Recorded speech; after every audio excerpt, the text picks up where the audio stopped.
1823.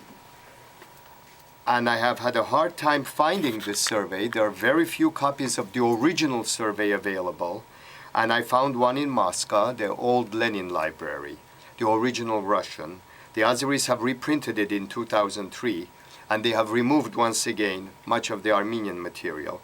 So I spent about 6 months translating this and with the commentary. And it's amazing that it proves that in the mountainous areas, there were 300 villages there, about half and half. Half were Tatar, there is no word as Azeri since it didn't exist. Half are Tatar villages and half of Armenian villages. The majority of the Armenian villages are in the 5 mahals, the districts, which today compose Lernain Karabakh or Artsakh. And 96.3% of the population of that 5 mahals, which is the Nagorno-Karabakh, in 1822 was Armenian. Only 3.6% were Muslim or Tatar.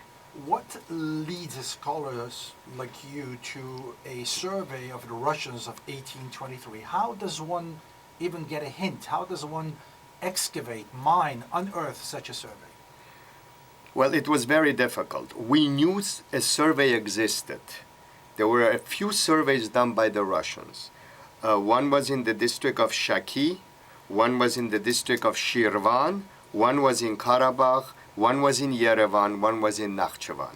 The Yerevan-Nakhchivan were done after 1828. But these 3, since Russia had occupied them before 1828, from 1820 to 1822, Russians conducted surveys mainly to see what taxes were collected. It wasn't at all to prove that the Armenians were there or the Muslims were there. Russians were totally neutral in this. The Russian government wanted to know what was the income from these provinces, because now they belong to Russia. And the whole survey, most of the survey, has to do with the taxes. All the villages, how much they paid, etc., etc. But what they have done is, they indicate which village was Armenian, which village was Tatar, and which areas were nomadic pastures. So out of 650 names, 160 are Armenian villages, 140 are Tatar villages, and 350 are nomadic pastures. You know, you mentioned a Russian scholar, Ilya Pavlovich Petrushka. Who was he and what was the significance of his works? He was a counselor, a government official, who was appointed by General Yermolov, who was the commander-in-chief and the governor-in-chief of all of Transcaucasia, to conduct a survey mainly to find out what income can Russia derive from this new province. He, together with a cousin of Yermolov, a distant cousin, Colonel Yermolov II, went there and spent 4 months interviewing Muslims, Armenians, the secretary of the last Khan, the bookkeeper of the last Khan, who had the daftar, the booklets, and they put it in Russian one by one, and it's about 380 pages, printed in later on, finally printed in 1860s. I think today maybe 6 copies exist in the world, 2 in Baku, 1 in Yerevan, 1 in Tiflis, 1 in Moscow, and 1 in Petersburg. You just mentioned 3, 4, 5, 10 words in Iranian or Persian, of course, or Arabic. And I remember in my family, we always have the saying, Hin daftar nere mipanar. Don't go into the Google and don't remind me of some bad daftar, some pages. But what languages does one have to command in order to do the research which you have done? This one you mainly need Russian, but you also need not very modern Russian, but early 19th century orthography Russian, because they were writing differently. The orthography was different, just like Armenian orthography changed. Russian orthography also changed after the Russian Revolution. You also need Persian and some Turkish. Somewhat, not the modern Turkish, but what they call today Azeri Turkish, which is Turco-Iranian local dialect. And which languages do you have full command of, which have helped you with your research over the years? Well, the Russian and of course the Iranian. There is some Armenian words, not much, and a very little knowledge of this, the so-called New Azeri. I mean, I can understand it because there are so many Persian words in it. And so I have been able to translate because most of the taxes here, and there are 32 different taxes, most of the taxes are in Persian, although it's written in Russian. Russian transliteration. They asked the local village, what is this tax? They told him, they wrote it in Russian. That was the most difficult part of working on this book, is to deciphering those Russian words to find out what the original was, because the Russian word does not, there's no such word in Russian. What is the significance of these excavated surveys? Well, for the Armenians, the argument is basically to challenge the Azeris, because it's even on the Azerbaijani embassy website today. If you go on the Azerbaijani website, they say Armenians arrived there after 1828, which is very, I mean, it's really childish. The issue of Karabakh should be resolved, as I said in this book. It will ultimately be resolved by politicians, by compromise, by the big powers getting involved. It cannot be resolved by falsifying records. So it was the main reason for this. My main reason was to prove that the Armenians were there, but that wasn't the only reason. The other reason is I am interested in the Iranian Khanates before the Russian takeover, because the economy of the Iranian Khanates, the taxes that they paid, the social history of the region, the administrative history of the region is very important for Iranian historians of the period, not just Armenians, but Iranian. Because the main problem today we have, and I just got another book, Azerbaijani scholars, even if you put Karabakh aside, they're now claiming that even Yerevan was part of Azerbaijan. I just got a new book where they're using my book, my first book, The Khanate of Yerevan. They have taken 3 of my maps, and they have quoted me correctly that according to Dr. Bournoutian, Armenians were a minority in Yerevan in 1828. It's true that Armenians came from Iran and from Turkey after 1828. Fine. But what they completely ignore is the fact that these Armenians were the Armenians who were exiled by Shah Abbas 200 years before, when Shah Abbas took 250,000 Armenians to Iran right across the border. So 200 years later, the same Armenians, all they had to do is to cross the border and come back to where they had been exiled from. So that they don't talk about at all. They say Armenians came there after 1828, but not Karabakh. Karabakh Armenians were always there. It had nothing to do with this part. And obviously, you're holding the book, and I have the book, and it's really different when you read the book, read the pages, and there's a lot of admiration, thankfulness for your research. My question, speaking about thankfulness, what kind of support does, as an Armenian scholar, get from the community? What is an important support, and what organizations have helped you in your mission? Well, that's a very prevalent question. My translation was done free. My work was done free.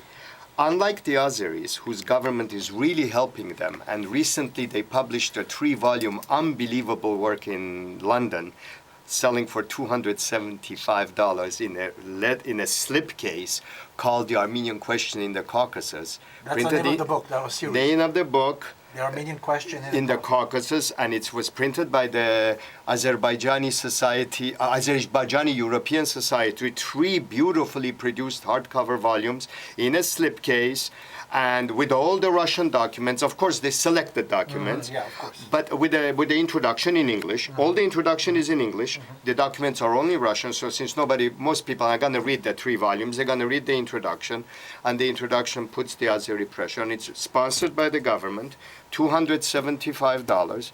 They get, and for all their books, even the book that I just mentioned that I got from University of Michigan about the Khanate of Yerevan, which they are claiming that Yerevan was Azerbaijan, everything was Azerbaijan. Armenians at all have no reason to be anywhere in the Caucasus at all. They came later, and very beautifully produced book. So they got, with the introduction by Aliyev, the new Aliyev, president of Azerbaijan, and dedicated to the memory of his father. Beautifully produced book. I had a very hard time. Fortunately, I got three people, Artemis Nazarian, Nasser, and my Armenian friends in Toronto, which basically gathered some money to print this book. The printing of this book cost only $7,000 for 1,000 copies. Okay, my work was totally free, all my work, and I had a very hard time. And I'm not just complaining about this. I'm lucky that I've been able to publish. This is my 20th book.